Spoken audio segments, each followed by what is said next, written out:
Hello and welcome back to Mind in Motion podcast, where we talk about sports and the mind because it matters. My name is Dr. Irene Brito, formerly Doncel, and we are here today having 3 segments in this podcast. And it's a little bit different because even though you can hear me on a podcast, you can also see me today because it's a video.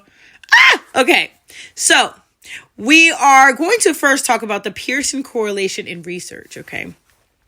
And you might be thinking to yourself, like, why are we talking about this? What's going on? Okay, look, listen, wait, hear me out.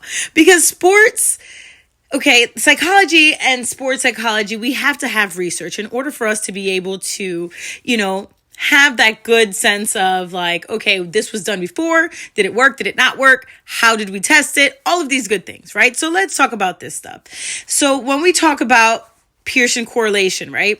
I'm going to talk about it in a different sense. So we're going to talk about it like in testing, right? So the main purpose of the Pearson correlation is to measure the strength and direction of a linear relationship between two continuous variables. So when we're thinking about variables and we're thinking about maybe testing, let's go with like your GPA and your SAT scores, right? We got to talk about those things because we're talking about students that are going to be in their younger teens or mid-teens and they're going to college and all these things, right? So let's think about that and in the stressful part of like education and sports, okay? So we're going to talk about the correlation between GPA. Does it correlate with the SAT scores, okay? So our research question for the Pearson correlation is, does GPA correlate with SAT scores? This question aims to understand if there is a relationship between a student's GPA and their SAT scores. Does one go with the other? Is there a reason why a GPA score and an SAT score that's higher go with a GPA that has been higher as well? But when we talk about the t-test for independent samples, right, we're going to shift our focus a little bit. And this sample is the main thing of this sample, right, is to compare the means of the two independent groups to determine if there is a statistically significance between both of them. Our question for the t-test would be, is there a significant difference in test scores between group A and group B? Okay, this question aims to compare the test scores of the two distinct groups so that to see if there is a difference between the performance, okay? So if we want to take it and we want to look at it in that way, the Pearson correlation correlates between, if that person or one person's GPA score is correlating with their SAT score. Do they have a higher GPA score? Will they have a higher SAT score? Will they have a lower GPA score? Will they have a lower SAT score? Okay, so the t-test is different. It would pretty much take the groups and see, okay, which group and why do they have a different test score than this other group? And then they correlate it. And then the contrasting, right? The next segment would be talking about contrasting. How are these two different from each other, right?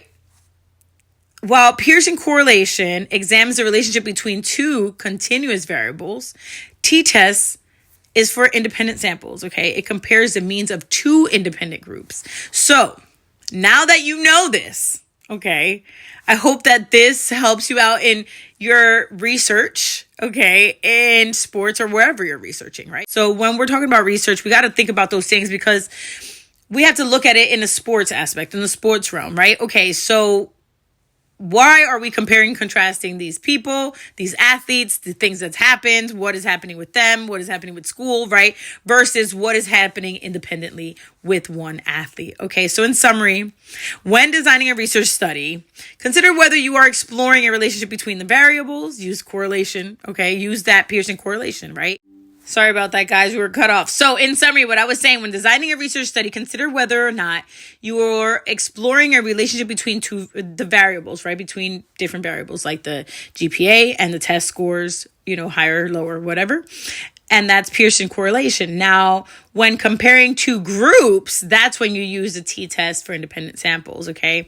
You ensure you choose the appropriate statistical analysis and methods whenever you're trying to go out there and do research, especially when we want to help these athletes, right? The correct way, okay? So that's a wrap, right? For this portion. I'm hoping that this was something that was great, for you and some knowledge, because I know that for me and research, it's a little ugly for me, but I'm getting there. I'm getting there, guys. I promise I'm getting there. So,